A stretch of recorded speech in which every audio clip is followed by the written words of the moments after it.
Hi, I'm Mark Levitt, and welcome to another enthralling episode of Bad Lyrics. Today I will be talking about the bad lyrics of Gilbert O'Sullivan.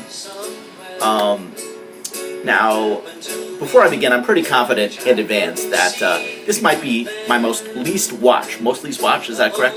My least watched webcast ever on bad lyrics because of the simple fact that Gilbert O'Sullivan may be the least cared about artist I've ever talked about. No, and a lot of people don't even know who he is, or don't know what songs he's written. Some people may even think I'm talking about the lyrics of Gilbert and Sullivan, the popular operetta lyric writers. Well, I'm here to assure you that neither is true. I'm not some kind of a clueless asshole, although I do like to use the term clueless asshole on resumes when I'm applying for work. But anyhow, no, Irish singer-songwriter Gilbert O'Sullivan does and did exist. He did and does exist. And he did perpetrate some of the worst lyric writing in history with his songs Alone Again Naturally, Claire, and others. But today I will be talking about the song I will be primarily talking about the song called Alone Again Naturally. So here we go.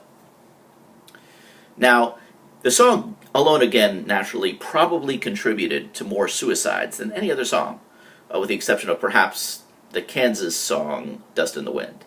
What you don't want to do is play either song at the funeral of a close loved one. Probably something you want to skip. But anyhow, let's go on. Let's start talking about the lyrics, okay? Now, the song begins with here's how the song begins. In a while from now, when I'm not feeling any less sour. Really, this guy feels sour? He's comparing himself to milk. So he's psychologically curdled. You know, I think Freud mentions this term in his popular book, Dreams in the Subconscious. He talks about being psychologically curdled, like milk. Either that or he doesn't. I really don't know or care. But anyhow, let's go on. Let's start reading the rest of the lyrics. I promised myself to treat myself. Wow, that's got to be the only possible line in a popular song ever that reuses the term myself twice in the same line. I promised myself to treat myself. I mean, you gotta respect that, because I mean, you don't want to overuse, or you don't want to pick a lot of words. I mean, why do you want to do any extra work? I mean, why? What's the point of that? Wouldn't want to use too many words now. I mean, why challenge yourself unnecessarily, right? Why do that to yourself? The next stanza goes, I promised myself to treat myself and visit a nearby tower. I'm climbing to the top, will throw myself off in an effort to make it clear to whoever wants to know, like, what it's like when you're shattered. Wow, that's really awkward. But this guy, the main protagonist in the song, he's really a basket case, isn't he? I mean, he says he wants to treat himself, and this guy's idea of a treat is to trek up to some tower someplace and just chuck himself off, just kill himself. I mean, maybe somebody out there should just correct this guy's definition of what a treat is. Maybe that would be helpful. Perhaps it's just a semantic error. Easy to be cleared up. I could just, shoot out a quick email blast to Gilbert O'Sullivan and say, hey, dude, I think you got it all wrong. A treat is not what you think it is. Later in the stanza, O'Sullivan says he's going to throw himself off, right? He says he's going to throw himself off in an effort to make it clear to whoever wants to know what it's like when you're shattered. I mean, here again, I think this guy's feelings of depressions are more than just a little grandiose. I mean, let's say you're a groundskeeper or you're a policeman on duty at this tower here, and you see this, you're witness to this guy just, offing himself, just throwing himself off the tower. I don't think you'll have the detachment to say, I've always wondered about that. What it must feel like to be shattered.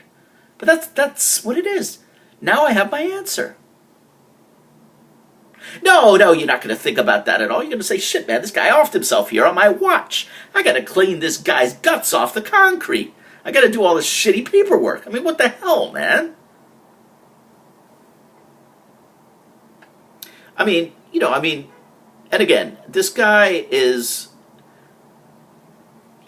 He's too interested in his own importance, because if he truly wanted to express himself, he truly wanted to say, hey guys, you don't want to know what it's like to be really depressed? He could have just sent out a good tweet. I know it was before tweets or Facebook, but I mean, people these days, they just do that. They just tweet out any inane thought that flits into their mind. So this guy could have done that, could have told somebody. No, his idea was to go to the top of the tower and kill himself, which is not practical. All right, let's press on. Left standing in the lurch at a church were people saying, my God, that's tough. She stood him up. No point in us remaining. We may as well go home. So in this stanza here, we finally get to the heart of the matter. So why is this guy so bummed out? Truth is, he was left at the altar by some chick. He was just left at the altar a la Julia Roberts in Runaway Bride. So that's the deal here. I do have to admit that does kind of suck for the dude. But realizing that the bride just bolted like that. I mean, the wedding guests, it says that all they did was say, that's tough that she stood him up. No point in us remaining. We may as well go home.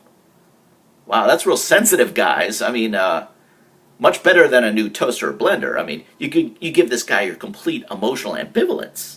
I mean, that makes a great wedding gift.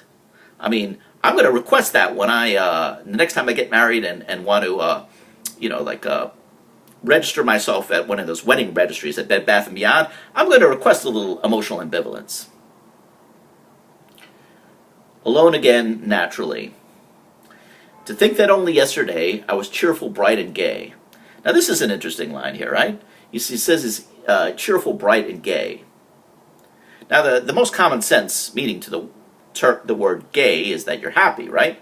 But he says 3 terms in a row that mean exactly the same thing. He says cheerful, bright, and gay. I mean, he's already said the same thing. So why is he again including the term gay? Now, he could be suggesting using the slang term for gay as being homosexual, and that the whole wedding was a sham. The line says cheerful, bright, and gay. So if he just snuck in the term gay at the end, it could be like some cheesy sitcom twist where it turned out the guy was really gay. So the woman didn't show up at the wedding because she wanted to avoid that whole sham. She didn't want to live a lie. She didn't want to live in a sexless marriage. So she didn't want to end up like Fran Drescher. So she decided to just bolt, leave him at the altar. So it's a little ambiguous there, but what you going to do, right? Anyhow, this marks the end of my latest webcast devoted to the awful and criminally depressing lyrics of Gilbert Sullivan. For all of the 2 people out there on YouTube who actually sat through this broadcast, you have my deepest sympathies. And until next time, I have been your host, Mark Levitt. Have a great day.